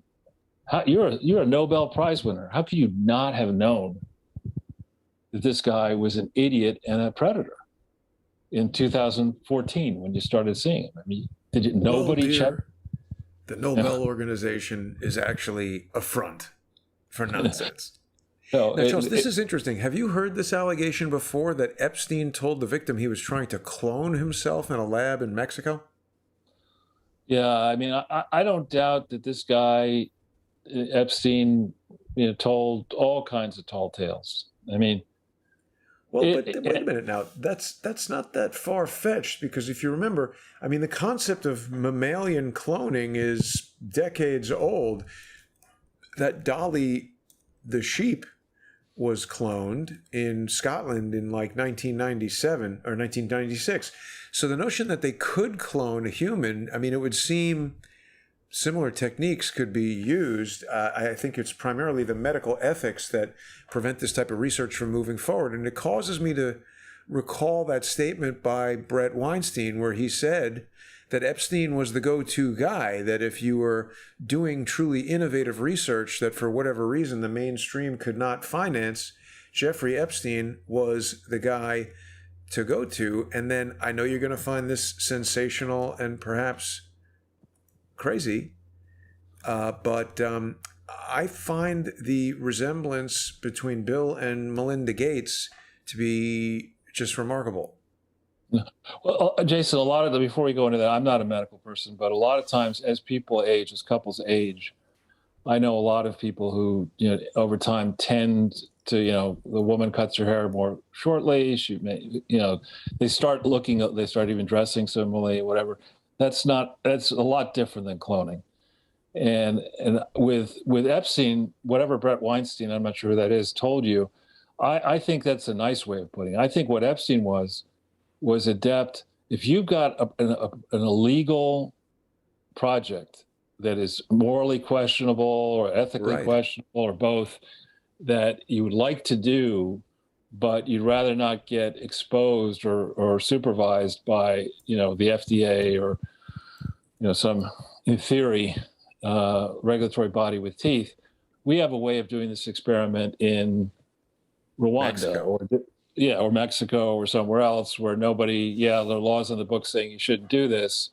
But I would have hoped that, whether there is an almighty God or not, there's a force in the universe that when the time came for Jeffrey Epstein to hit the button or put on the robe that needed to be put on to clone himself, that somebody would have hit a global tilt button and say, one of you is more than enough. We do not want. But I think he was also, the other story I'd heard is he wanted to impregnate. He thought he was such a genius that he wanted to have Right. multiple children carry his DNA to carry on his life's work, as it were. Yeah. And there's certainly dressing alike, and then there's, having the same nose, chin, cheekbones, eye shape, skull shape. No, wait a minute. She's got a double chin. Look at her right. Maybe eat more. At the right of her face. Look at that. Eat more. A lot more than he does. I did I don't have it accessible, but I'll bring it back in a future episode. I did a dissolve between a photo of Melinda Gates and Bill Gates, and the contours of their faces are remarkably similar. Obviously not, this is pure speculation. I do think it is possible that mammals can be cloned. Don't know if that's happened, but it would be a good reason if you were a psychotic individual who wanted to make a female clone of yourself and marry it. That would be a good reason to hang out with Jeffrey. Not a good reason, but it would be an explanation for what this guy was doing with him, something that a lot of people have asked and he hasn't adequately answered. And he gets super twitchy and nervous when you ask Bill Gates about Jeffrey Epstein. Almost anything. Well, I mean, when Bill Gates was asked, why did you take the meetings with him, whatever, he said, well, I was told that he had access to people who had a lot of more money to give to our health projects around the world, and I'm always looking for more supporters. I mean, that's just rubbish. I mean, the people who operate at a high level in charity will tell you that the problem is there's too much money sitting around with too few good projects. As Rand Paul pointed out recently, there was some U.S. government-funded project involving, what was it? Cocaine and quails having sex. Right. I mean, so we're not out there saying to the scientific community, for example, look, you've been fighting cancer for, I don't know how many years now, 60 years. You got 10 years. Okay, figure this shit out. Okay, we don't need perpetual appeals for this. Break the problem down.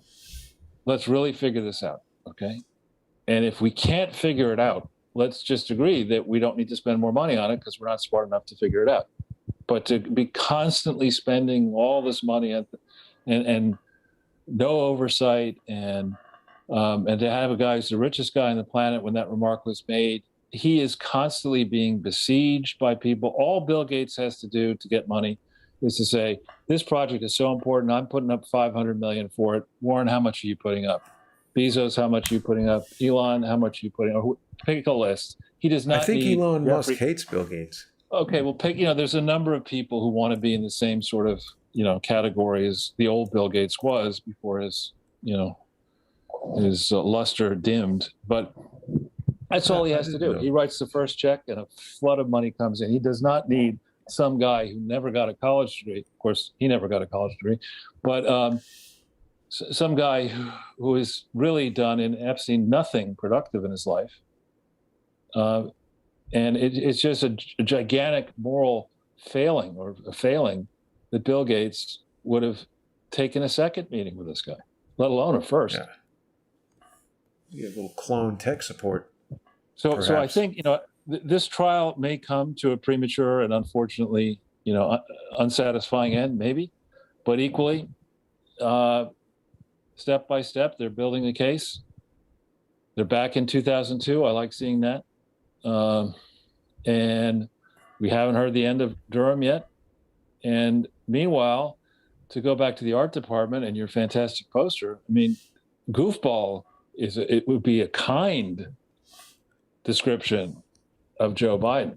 And there used to be the old version of Mr. Magoo, which I remember as being very funny as a young child.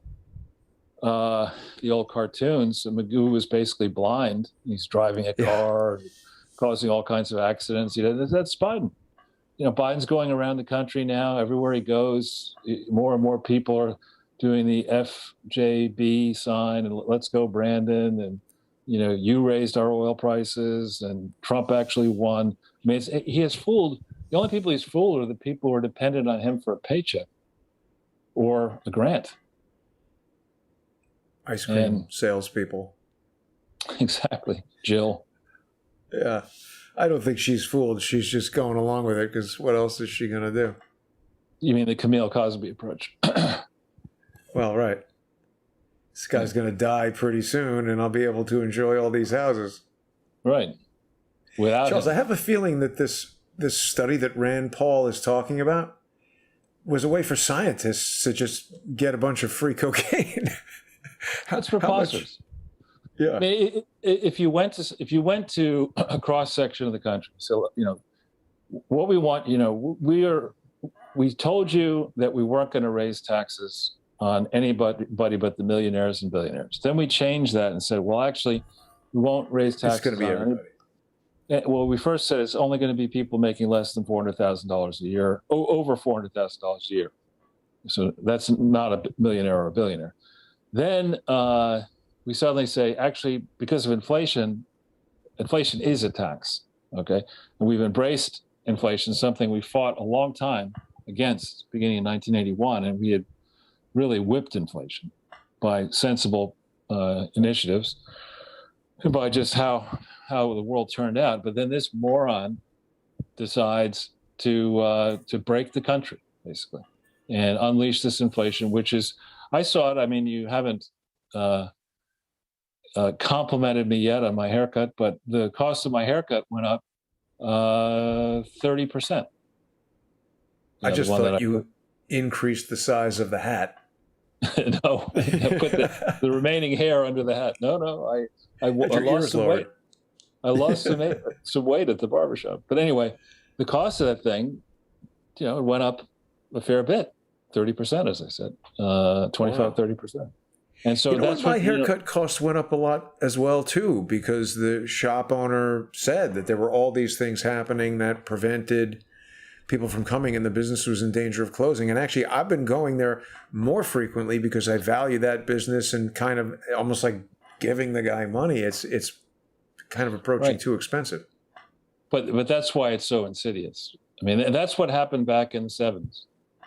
After when OPEC quadrupled the price of oil, people said, well, if you're going to quadruple the price of oil, that's in almost every element of the cost of a product or service. There's some oil factor in there. So thank God you're not quadrupling, but only doubling, and you start accepting it. And that prods people. When the business owner says, well, they accepted it, then it starts raging. And the only way to stop it is for there to be a run on the currency, as we're now seeing in Turkey, for example, where Erdogan, who's a maniac, is engaged in ruinous policies and is tried ineptly to defend the Turkish lira and is unsuccessful. And once the bond sharks and the currency speculators realize that you're going to have to raise interest rates, they start shorting your currency. And if you want to remain a viable country, you've got to inevitably raise interest rates and cut government spending. You've got to do what the bond vigilantes and currency speculators tell you to do. Charles, isn't this just a precursor, though, to what's likely to happen the direction we're in right now? It could well happen. Could well happen. I mean, it's already starting to happen in different places. That's before we get into this issue of whether we're going to have an unseasonably cold winter. I mean, initially they were saying, yes, it's going to be horrible. Now they're saying it's not so bad. There are reports that it will be bad. In summary, nobody really knows. but electricity costs are spiking, other energy costs are spiking. You're sitting there going into Christmas, and you have a budget, let's say, to spend $1,000 or $2,000 on Christmas. That's a lot of money for many people to spend that much. And your heating bill, which you had expected to be $750, comes in at $1,600. That's a big fucking problem because you got to pay the heating bill. But Charles, I understood that Pete Buttigieg said if you have electricity, you don't have to worry about the price of gas. It was a very well calculated statement. Yeah, I can't tell you the number of people I know or friends who have children who, when I was talking about doing a hedge fund, said, I've got a 15-year-old nephew and he's really, Denise, and she's really into finance. And she's got all these ideas, or he's got all these ideas how to invest in a hedge fund. I said, great. Why don't you write a long memo down? And get that person to write a long memo up. I won't read it. I'll meet with them for 30 minutes. And there's no way they're going to have a real job with it because they're 15 fucking years old. That's Buttigieg. Right? I mean, right? You're dressing this kid up and you're saying, look, here's a nice appealing guy. It's time. We never had a gay president of the United States that we know about. So an admittedly open, gay person as president. It's Pete Buttigieg's time. Let's dress this guy up, give him a pair of lederhosen and a funny bike and a bike helmet, give him a pot of $1 trillion, and he's going to start passing your money around. And guess what? All those ideas. Yeah, and his popularity ratings are soaring, so reports say. I mean, I never try not to judge a book by its cover. Instead, I look at the resume of somebody, and does it show a consistent pattern of accomplishment and acquiring skills, deploying skills, productive, constructive, or is it somebody just building a resume? Yeah. I mean, ask the people, if we said to him, all right, Pete, you know what? On the question of whether you become the next vice president, it's going to be settled by a real survey, not in a real referendum, only of the people. The only people who can vote on this are people who are going to track down all the people who fled South Bend, Indiana, and those unfortunate souls who still live there. And we're going to do a referendum of those people who know you best.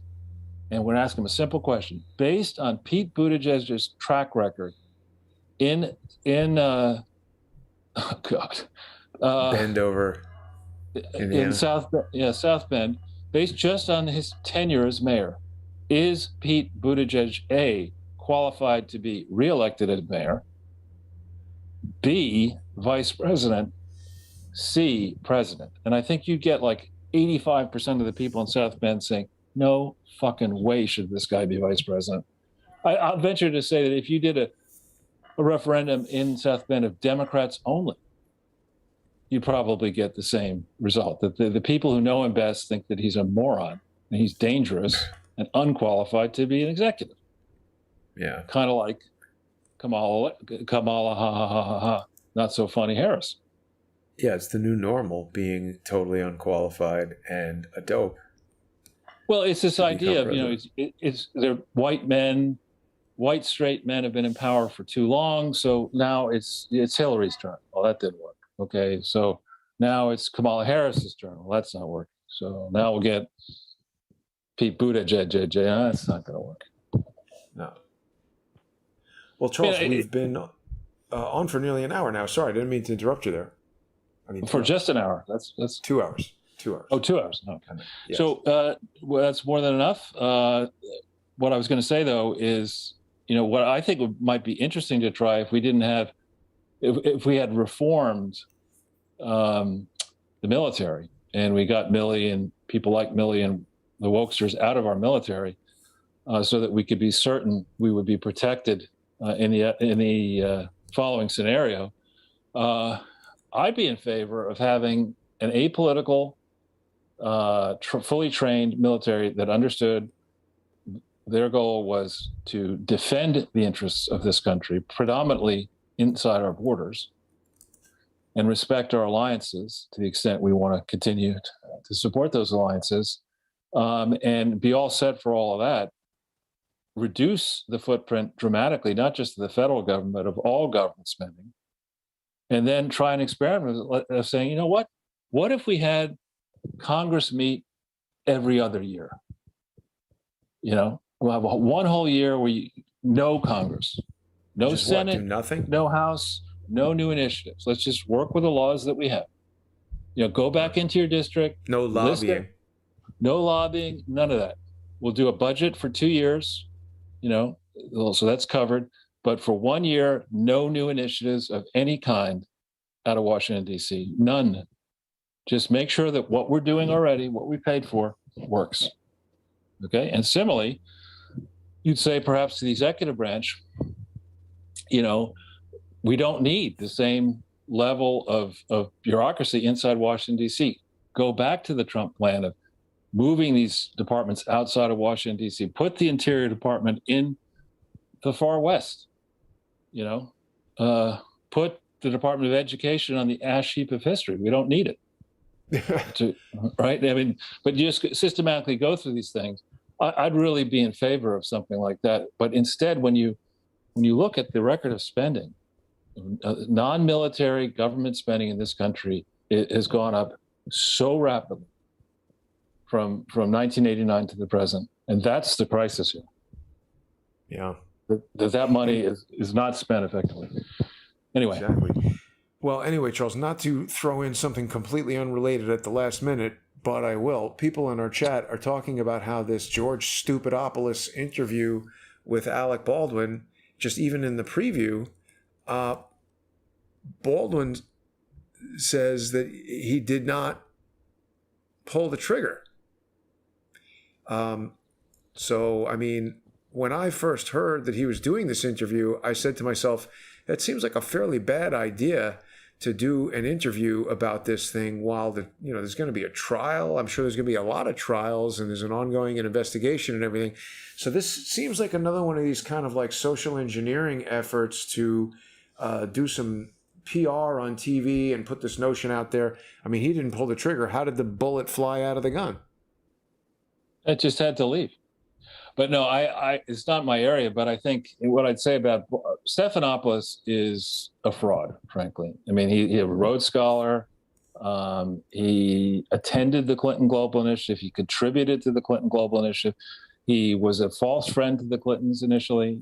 He was critical, and they didn't like him, but now he's back in the fold. And he's never explained, for example, there were people on him, how did he finance on an aide's salary at a young age? How did he finance an almost $1 million townhome in Washington, D.C.? How did he do that? Did he have answer? He probably got a off-market subsidized loan from that Countrywide Financial or something like it, and so I don't think that he is all that professional. Baldwin, as an actor, I would argue, as a comedic actor, is really gifted. I mean, what was that 30 Rock show was hilarious. Hilarious. In his personal life, he's a maniac. He and his brothers are a bunch of maniacs. When I've met him, he's been polite, but he does have a bad reputation of getting pissed off at people. Yes, you're talking about Biden now? I haven't met Joe Biden, but I have run into Alec Baldwin on several occasions walking around New York City, and there's plenty of celebrities who I've done that with who are just dicks from the jump. And Alec Baldwin was friendly. He would stop and talk to me, shake my hand. When I was married, he was particularly interested in my wife. I wonder why. Polite to her. Yeah. But no, I mean, I don't know what really happened on that set. I think it's obviously horrible. And I think he's overpaid. But let's not forget his wife, Hilaria. With the fake being Spanish deal. That's just bizarre. Well, but if you take a step back and you say, you might not know if Rachel Dolezal, that woman from Spokane who claimed that she was black and was a member of, I think, NAACP, and she looks. I mean, Harold Ford Jr. from Tennessee, the former congressman, is an extremely light-skinned black person. I mean, you might. I mean, I when I go out in the sun, which I haven't done in a while, tan to a much darker complexion than he is. So you might guess, if you weren't living with Rachel Dolezal, you'd say, well, maybe she is, African American. That's possible. But to marry somebody, and stay married to somebody, to sleep with somebody in the same bed, and go to family events and this and that with somebody who adopts a thick Hispanic accent, and in fact is white. What is that? Pretends to not know the word for cucumber. Right, I know. It's ridiculous. It's like it's just, and I say that actually as somebody whose mother was born in Portugal. I don't go around pretending, asking for special benefits because my mother was born in Portugal and my grandmother in Brazil and this and that.